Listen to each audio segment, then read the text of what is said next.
I have one I want to be, you know what I'm saying? We real cool. The homie DJ She Real, she back off in Dallas, which is, you know, where I'm staying now. We gonna talk about it though. And my nigga DJ Junior, baby. That's my dog too, you know what I'm saying? Yeah. So out of all the music that you made, what is your favorite song? A record on the AinG project, man. 1, 2, 3, 4. That's gonna fuck boys' heads up.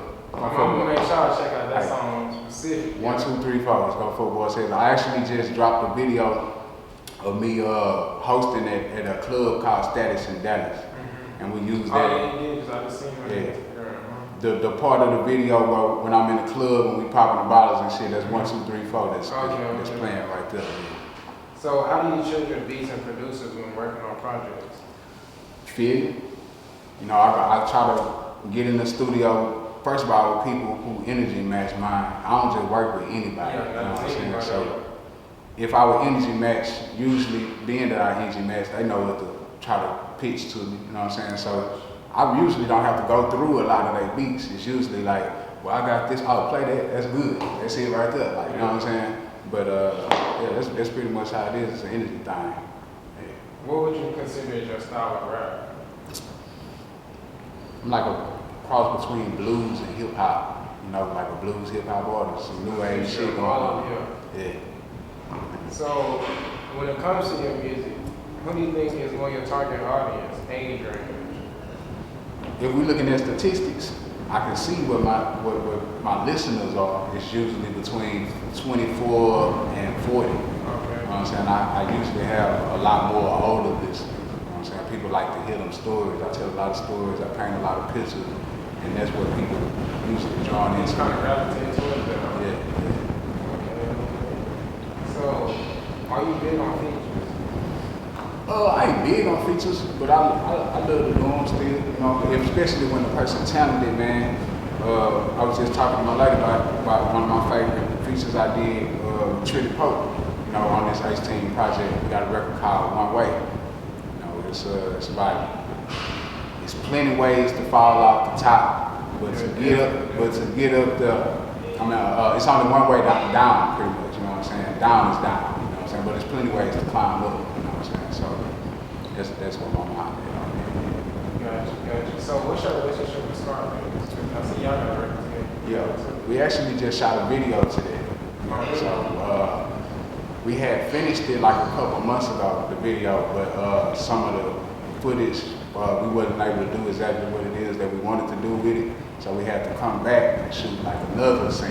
You know what I'm saying? Yeah. So but we just did that. You have a date when the video drops? Nah, they're still working on editing. But it's done. It's done. It's coming. It's coming, yeah. Scarface in it and everything. Yeah. So, let's talk about Chucky, Trill, and you all's relationship. Because I see you got a new tattoo and remembers him, right? Sure. Yeah, so how long have you known him exactly? I've known Chucky Trill about 2 years. You know, I met him in music. You know, my little nephew is an artist. Well, he's not an artist, he's an artist manager. You know, I do a lot of my stomping around when I'm in the city with him. You know, he's my nephew, but he's 24 years old. Shout out to the CEO, you know what I'm saying? But I don't know if you know who Scotty Raps is. He do Houston Barcode. He like a battle rapper. He killing shit, man. Really be killing shit. He put a lot of dope events together, coordinate a lot of stuff that's dope for the city, right? So just building relationships with artists that I feel like are moving or have some type of momentum, you know, as I am. I reach out to them and kind of try to grow out my relationships. And in doing that, he invited me to a rap battle that they was having, silent headphone recording. And the Chucky Trill section was like right in my section, like we were sharing like a side or whatever. And he was like, man, you asshole gold, man. Like you got that song that do what I say, not as I do. Like, you know, so I was like, yeah, that's what's up. So, you know, ever since we shook hands, then like we been locked in. You know what I'm saying? Every time I come to Houston, I'm gonna hit him. He had just hit me, talking about, bitch, I'm about to come to Dallas. Like, you know what I'm saying? But he ain't never ended up making it. I came out here 3 times, but he even, you know what I'm saying? He wasn't coming out there. You know what I'm saying? That's my dog, though, man. Love him, man. Miss him. You know what I'm saying? Yeah. So, speaking of your tattoos again, how many tattoos do you got? Shame to say, I'm a big cowboy. It look like I'm tatted up, I ain't. I ain't. I look like it. Yeah, man. I got this with my forearm here. I got this on my hand. These both on my neck, and then I just got the Trill on my back. You know what I'm saying? And I got one on my chest right there. So did that best you Bruh, I recorded it. Shout out my dog Grade A Dre, powered by Game, because I hit him up. It's like, man, I'm going to go holler at my boy Nobody Berry. He say he got me on the tattoo, you know what I'm saying? He want me to come fuck with him. You know, we get our business relationship started, you know what I'm saying? So I'm like, bet, let me hit dude. Drake pulled up, we all meet, he filmed the whole situation. I was good now, you know what I'm saying? I got 5 letters on my back, you know what I'm saying? Yeah. These two, they hurt it, you know what I'm saying? But the one in the middle on my spine, so I got 8 pinch, I got 1 pinch nerve in my right shoulder, and then I got 8 hernias on my spine, you know what I'm saying? So, not even thinking about that, I'm just like, yeah, man, come on, man, shit. I'm gonna See, I tell you too, that's fine. That's why I asked. I'm like, yeah. I already know. He got to me. Yeah. So, because you mentioned relationships, and me and my partner were just talking about that the other day, about just building relationships, because that's so important. Yeah. So, how do you feel about just building relationships in the industry? It's definitely one of the most important things, because what a lot of artists may not know or may not understand is a lot of times your pocket will not go as far as your handshake will. Yeah. You know what I'm saying? If I know the staff of, let's just use Universal Records, you know what I'm saying? That's different than me trying to buy my way into that. You know what I'm saying? Like, hey, who can I pay to sit down and da. But if I know a couple of them, they might actually be fans of me. You know what I'm saying? Or friends of me. That's how your music float around the office. You know what I'm saying? Then it's like, what are you listening to over there? Like, yeah, you know what I'm saying? Oh, that's Asshole to Go. You know Asshole to Go?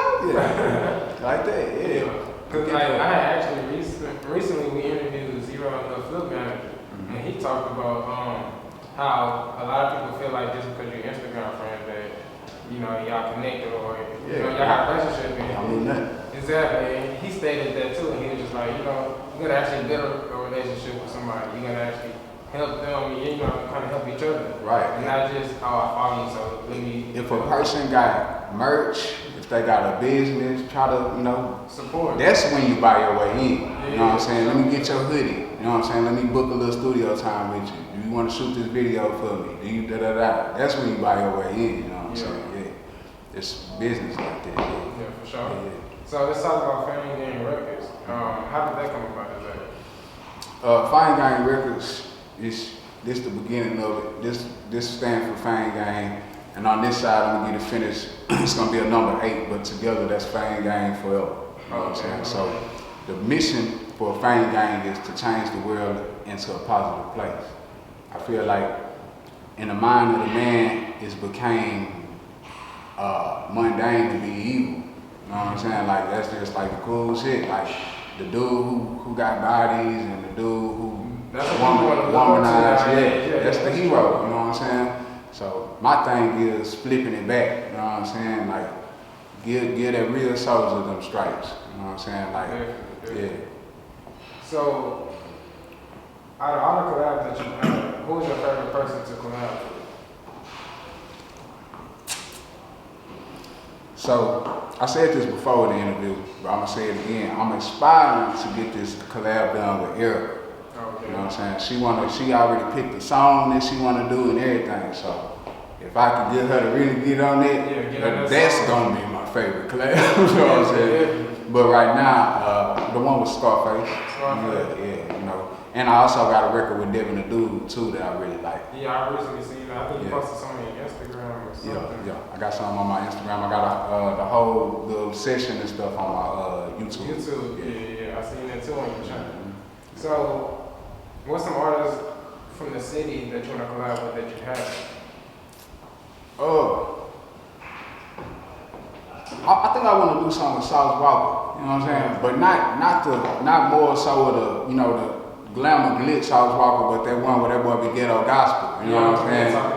Yeah, bro, that nigga Sauce be spitting, man. And that's the type of thing that I'm trying to change as far as people in Houston, like we need to be on sauce now. Yeah. Like we need to be pushing that. Like, you know what I'm saying? That boy, he on something. Like, you know what I'm saying? We need to be behind it. Like you said, so you about to tell stories. They get a gospel, he telling the story. True stories. Yeah, true stories. True stories. No rap cap. You know what I'm saying? Ooh, yeah, but you got a lot of videos on YouTube about numbers. So let's talk about your supporters. Do you feel like Houston has been supporting you? Houston is like a shaky bridge for me, you know what I'm saying? At times it's strong, you know what I'm saying, depending where you step at. Like, you know what I'm saying? Yeah, that's true too. Yeah, other times it's not, you know, so right now what I'm working on developing for Houston is a call to action. I want to be able to say, hey, I'm in the city, I'm doing a pop-up at everybody pull up, show up for me, you know what I'm saying? So that's my mission right now, you know, growing more of that. Not that I don't have it somewhat, I need it to be strength though, you know what I'm saying? If I say pop out, I need 1,000 people, you know what I'm saying? I need a couple people. Yeah, for sure. So what's next for you? What can we be expecting as far as visuals, features, tapes, you know, because you say you got a project coming out soon, and you got a couple visuals you're working on, right? Yeah, we got a video to the bottom that we just released maybe like a month or so ago, but that's the first video to the H-Team project. You know, so I actually just shot one solo video by myself to a song called "Song I Made," and I just did that one in Dallas. I'm gonna do at least about 3 more videos off that project, so those will be my next couple of visuals that's coming out. But that Scarface will probably be hopefully something that drops soon. You know what I'm saying? I'm just waiting on that edit, man. You're working. Waiting on so do you edit. have any dates for any projects? Dates? Yeah. April 4th for the H-Team. April 4th, man. Okay. Yeah. Gotcha. I always try to wrap it around the number 8, you know, just for the significance of, you know, Fang Gang. So Yeah. the 4-4, you know, it's 8, April 4th. Okay. So break that down exactly with the 8 and... So, you know, the number 8 is also like a symbol for infinity. Mm-hmm. You know, being infinite, as well as me saying Fang Gang forever, you know, it's just hand in hand. So I like to take that number 8 to push that issue. Okay, I got you. So that's where that came from exactly? Gotcha. Well, we definitely appreciate you for coming out. We're gonna tap back in with you, man, for sure. I'm with it.